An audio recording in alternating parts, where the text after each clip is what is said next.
할렐루야. 아멘. 오늘도 참으로 복되고 귀한 주일입니다. 예배 자리에 나온 여러분들 진심으로 축복합니다. 오늘 말씀은 이제 고난주간이 이제 다음 주고 그 다음 주가 부활절인데요.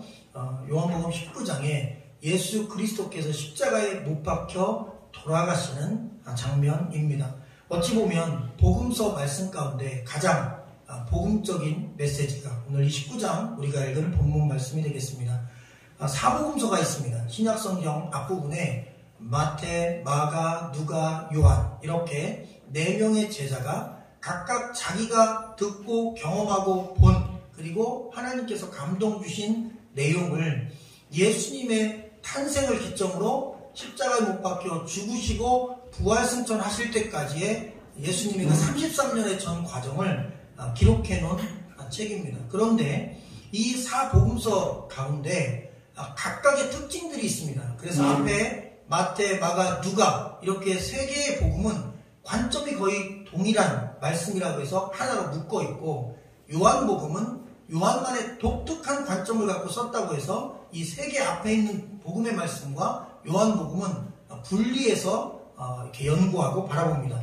그런데 이 4개 복음서를 통틀어 균형적으로 동일한 게 있습니다. 어떤 거냐면 예수님은 보통 33년 약 4개월을 사시고 십자가에서 돌아가시고 부활승천하셨다고 그렇게 보고 있습니다. 그런데 예수님께서 실제로 고난받으시고 그리고 십자가에 못 박히시고 이런 십자가로 죽으시고 나서 3일간 있었던 기간까지 포함해도 실제로 예수님이 고난받고 십자가에 죽으시고 죽음의 자리에 있었던 그 기간은 일주일이 채 되지 않습니다. 그런데 사복음서에 너무나 놀라운 특징이 있어요.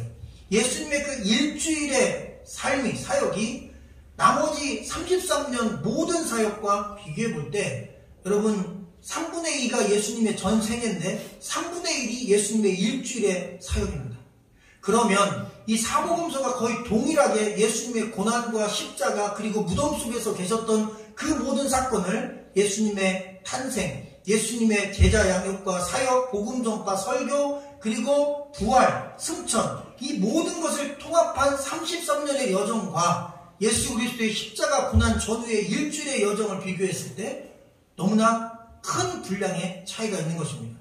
예수님의 그 일주일을 무려 3분의 1의 분량을 할애해서 아주 자세하게 예수님이 고난받으신 과정, 재판받으신 과정, 그리고 십자가에 죽으신 과정, 그리고 무덤에 계셨던 이후의 장례 일정까지 아주 자세하게 모든 복음서가 그렇게 기록되어 있습니다. 그러면 이 4개의 복음서가 공통적으로 관점이 다름에도 불구하고 한 가지 공통된 관점, 바로 예수 그리스도의 고난과 십자가를 전체 분량의 3분의 1을 할애해서 기록했다면 여러분 복음서에서 가장 강조하는 것은 부활도 있고 탄생도 있고 승천도 있지만 예수님의 병 고친 사역도 있고 설교도 있지만 십자가 고난이라는 것입니다. 그래서 우리가 신앙생활하는 데 있어서 반드시 먼저 굳건히 붙잡아야 될 것은 부활보다 앞서서 고난입니다. 여러분 승천보다 앞서서 천국 가는 것보다 앞서서 예수의 십자가의 죽으심입니다. 십자가 없이 영광 없습니다. 예수 그리스도의 고난 없이 우리에게 있어서 죄사함과 자유함은 없는 것입니다. 그래서 기독교의 복음은 십자가의 복음입니다. 어떤 분들은 이 십자가가 우상이라고 하는데 저도 그렇지만 여러분들 십자가를 믿는 사람은 없습니다. 십자가가 상징하는 예수 그리스도의 고난과 피를 믿는 것이죠. 그래서 그건 잘못된 것입니다. 우리는 십자가의 나무나 쇠로 된 형상을 믿지 않습니다. 그 십자가의 의미, 그 상징적 의미를 믿는 것입니다. 무엇을 상징합니까? 예수 그리스도의 고난을 상징합니다. 무엇을 상징합니까? 예수 그리스도께서 순결하게 흘려주신 죄 없으신 분이, 의로운 분이, 하나님의 아들이 인간을 죄사함 해주기 위해 씻어내기 위해서 흘려주신 바로 그 피를 의미하는 것이 십자가입니다.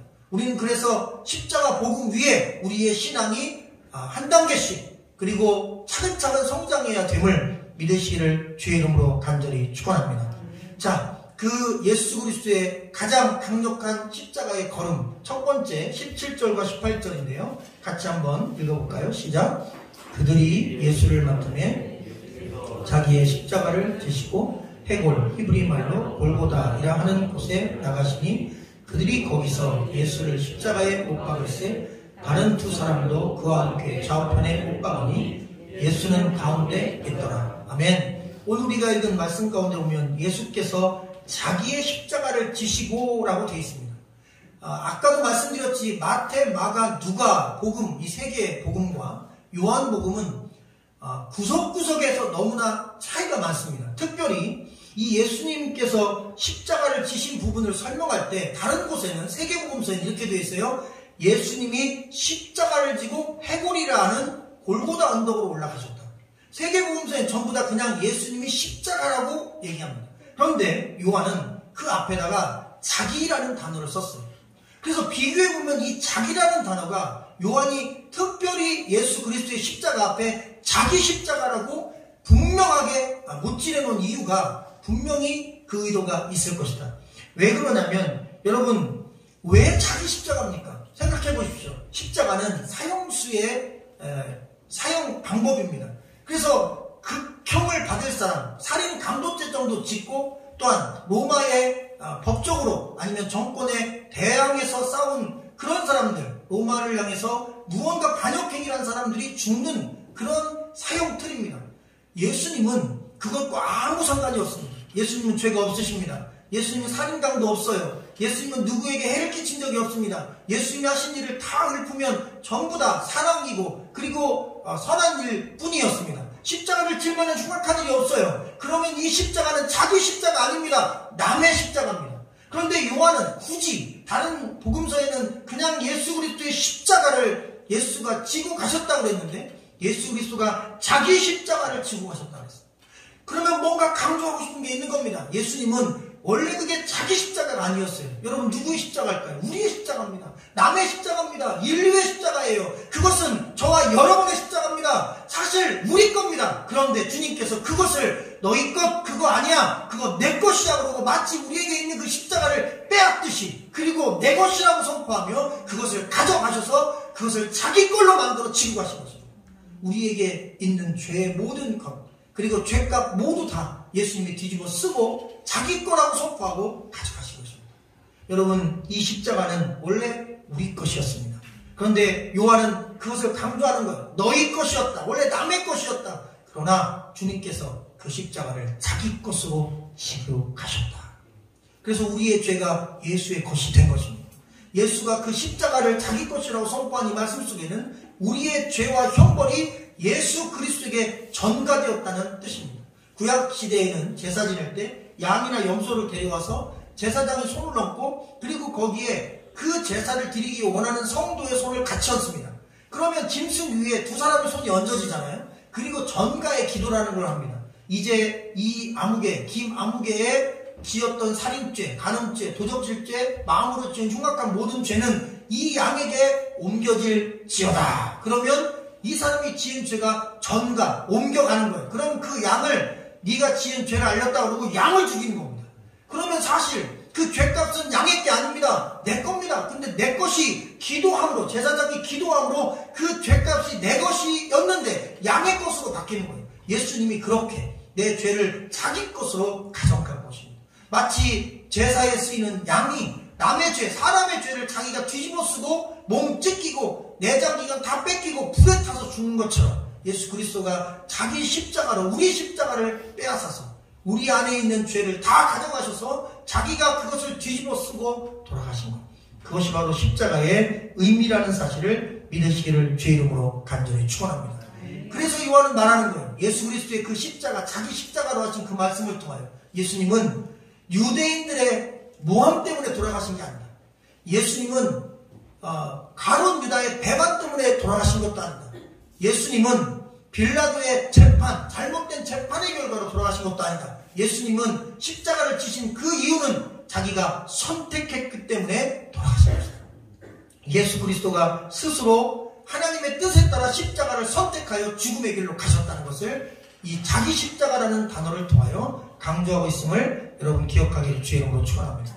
창세기 22장에 보면 아주 유명한 모리아산 제사 사건이 나옵니다. 하나님이 아브라함을 불렀어요. 100세에 낳은 너무나 금쪽 같은 아들 아닙니까? 너무나 이쁜 그 아들. 목숨 바쳐 내가 죽어도 이 아이는 살리고 싶은 그 아들. 그런데 이 우선순위가 바뀌면서 하나님의 말씀, 하나님의 뜻은 없어지고 아들만 보이는 이 아브라함에게 하나님이 시험을 하신 것입니다. 그 아들을 진짜 죽이라고 한 게 아니라 테스트를 하신 거예요. 네 아들을 내가 지시하는 산에 가서 번제로 드려라. 다시 말하면 양처럼 그냥 태워서 하나님 앞에 제사 제물로 드리라는 거예요. 양이 아니라 내 살아가는 100세에 낳은 아들을 말이죠. 있을 수 없는 거예요. 그런데 그 말씀을 듣고 아침에 일찍 일어나서, 참 이해할 수 없는 거예요. 자기 아들을 바치는 날인데 늦게 일어나 가도 시원찮은 판에 아브라함은 일찍 일어나서 직접 그 아들을 데리고 갑니다. 그리고 산 밑에서 이상한 일이 벌어졌어요. 원래 양을 데리고 가서 제사를 드려야 되는데 양은 없고 장작만 있는 거예요. 그래서 물어봅니다. 아버지, 장작은 있는데 제물이 될 양이 없습니다. 그게 얼마나 그 아버지의 가슴에 찢어지는 말이겠습니까? 바로 네가 그 제물이다, 양이다 말할 수는 없고 하나님이 친히 준비할 것이다, 여호와 이래다, 이렇게 얘기하고 그냥 올라가는데, 중요한 건 그 모리아산에 올라갈 때 이 나무 있잖아요. 이 제물을 태울 나무를 이삭이 등에다가 짐으로 지고 올라갑니다. 이것이 예수 그리스도의 십자가의 예표인 것입니다.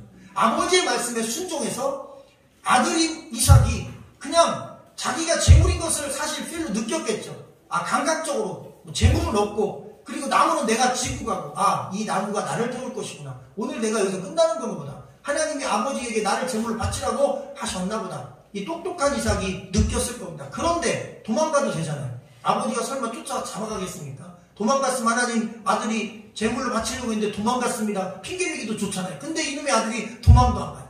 그냥 이 아들은 그냥 순종하고 그냥 믿고 따라가는 것입니다. 그리고 제단에 올리려고 했는데 올라가는 것도 스스로 올라가서 그냥 누웠어요. 칼로 찌르려고 하는데 도망도 안 갑니다. 눈을 감고 기다리는 거예요. 왜? 아버지에게 순종하고자 하는 이삭의 그 중심이 있었기 때문인 것입니다. 보통 사람의 마음이 아닙니다. 성경 전체를 통틀어 제가 볼 때 만약 성경 인물 중에 사람 이름을 짓는다면 이삭이라고 지금 줬습니다. 왜? 흠이 없어요. 이삭은 여러분 정말 흠이 없이 살았어요. 하나님 보실 때 어떻게 보면 정말 완전하게 산 인물 중에 하나입니다.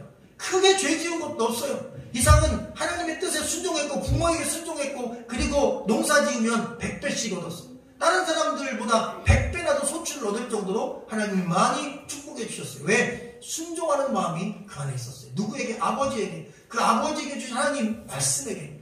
근데 그 이삭의 순종이 이 하나님의 아들 예수 그리스도의 순종을 예표하는 것입니다. 그렇게 나를 태울 장작을 스스로 지고 묵묵히 아버지의 말씀에 순종하고 모리아산을 올라간 것처럼, 그리고 나중에 그 모리아산은 거기가 예루살렘 성전 터가 되고 거기가 갈보리 언덕 앞이 아닙니까? 그 동일한 장소에 예수께서 동일하게 십자가를 지고 올라가셔서 그 십자가에 못 박혀 피 흘려 제물되어 돌아가신 것입니다. 자기 십자가로 지고 가셨던 것입니다. 오늘 말씀에 보면 예수를 십자가에 못 박을 때 다른 두 사람도 그와 함께 못 박혔고 예수님이 그 가운데 계셨다고 했어요. 여러분, 이것도 틀려요. 나머지 세 개 복음서에는 다른 두 사람이라고 하지 않습니다. 강도라고 했습니다. 죄인, 흉악범이라는 단어가 같이 나옵니다. 그런데 이상하게도요, 요한은 이 강도들을 강도라고 표현하지 않고 그냥 보편적인 사람을 통치하는 단어, 그냥 사람이라고 합니다. 원래 죄인이거든요. 흉악범이거든요. 강도거든요. 그런데 요한은 강도라는 말 쓰지 않습니다.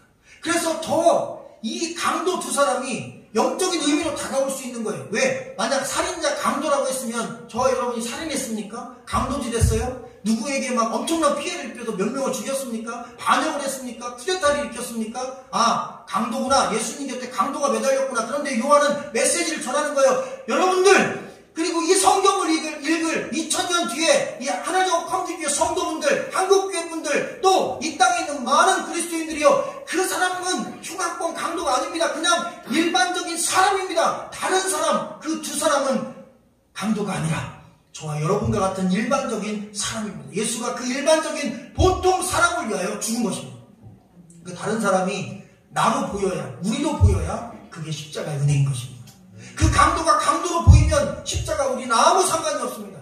그 강도와 그 가운데 예수 그리스도가 죽으셨는데, 여러분, 그 옆에 있는 강도, 그 죽어야 될 대상이 사실은 여러분, 저와 여러분이었다는 것입니다.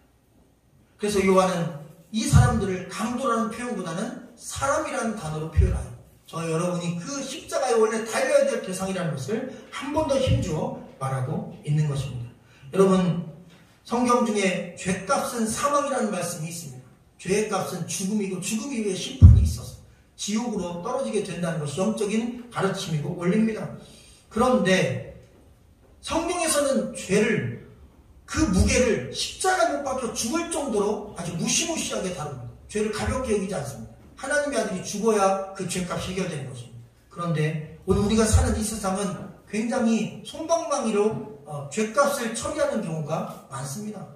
그래서 사기를 했는데 몇십억 사기를 쳤는데 몇 년 감옥 갔다 오면 끝나요. 그리고 폭행을 했는데 벌금 얼마 되면 끝나요. 그리고 뭐 살인, 음행 어떤 것도 사실 사형시키거나 이러지 않습니다. 그냥 몇 년, 10년, 15년 했다가 열심히 생활하면 모범수라고 해서 다 좀 풀어줘요. 그러니 실질적으로 사기쳐도 얼마든지 몇 년 있다가 나오면 자기가 사기친 도 감춰놨다가 써도 된다는 생각이 만연하게 되는 이상한 사회가 되어가고 있습니다. 어느 나라의 법이 아주 무섭게 적용되는 나라가 있습니다.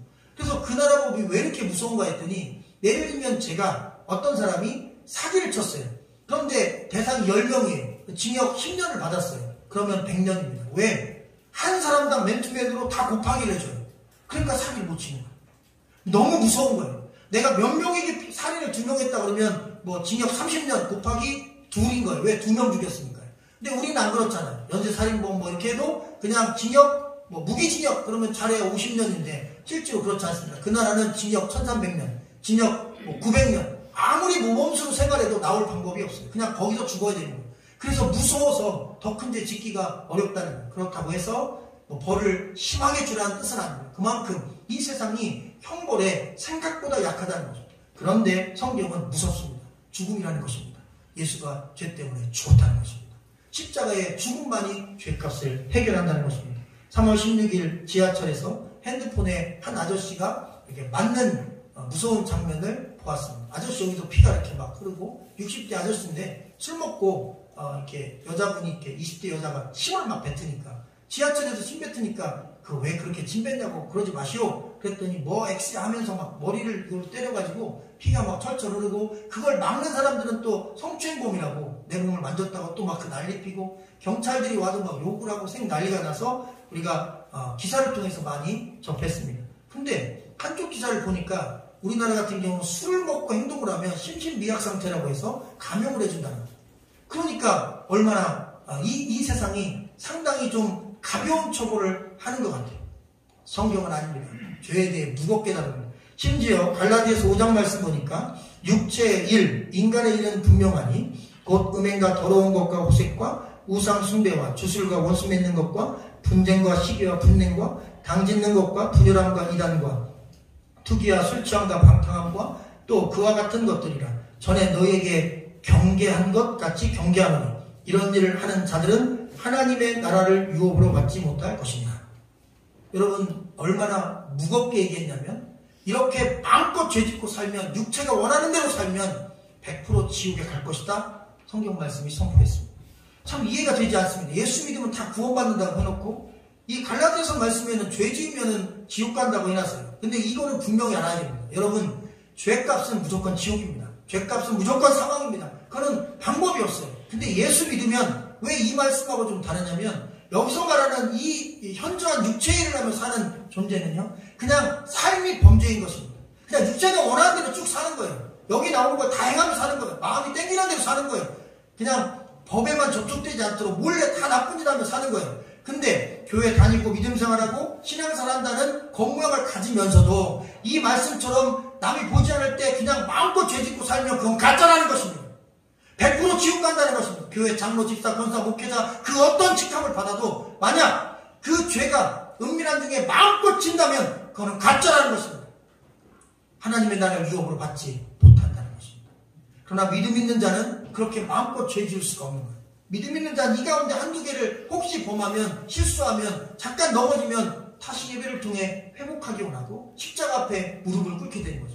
그래서 여러분, 예배가 아니고 예수 그리스도의 십자가의 은혜가 아니고는 죄인인 인간이, 욕심을 갖고 있는 육체를 가진 인간이 구원받을 길은 없는 것입니다. 할렐루야. 그러니까 마음대로 살면 그 사람은 진짜 그리스도인이 아닌 것입니다. 마음대로 살지 않으려고 하는데 잘 안 되는 경우가 많죠. 그 이유가 있습니다. 여러분, 성경 말씀 로마서에 보면 육신대로 살면 반드시 죽을 것이로되 영으로서 몸의 행실을 죽이면 살 것이다 그랬습니다.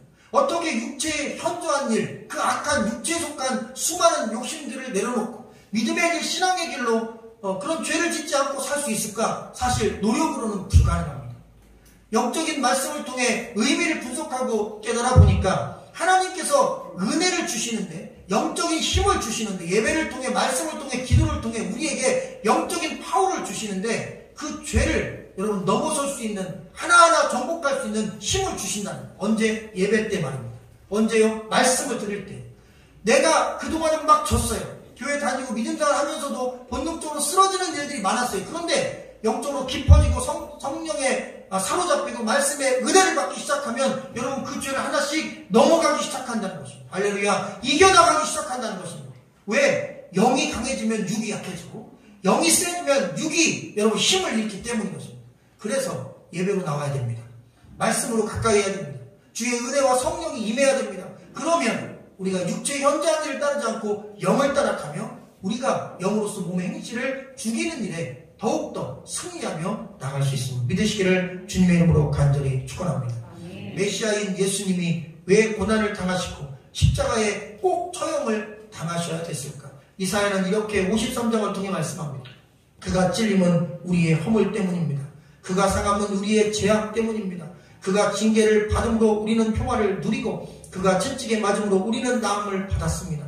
우리는 다 양 같아서 그릇 행하여 각기 제 길로 갔지만 여호와 하나님께서는 우리 모두의 죄악을 그에게 전가 담당 뒤집어 씌우셨습니다. 그리고 그것을 자기 것이라고 예수님은 말씀하셨습니다. 내 십자가고 내 죄고 내가 그것을 지고 가겠다고 주님 앞에, 하나님 앞에 고백하시고, 그리고 우리에게 내가 너희의 모든 죄를 내가 담당했노라 말씀하시고, 십자가는 여러분 인간적인 언어는 없어요. 그냥 십자가 귀에 붙어있어요. 근데 이 십자가 영적인 메시지가 나옵니다. 너희의 죄를 내가 다 담당했노라. 내가 너희의 죄값을 다 치루었노라. 너희의 죄값을 다 해결했노라.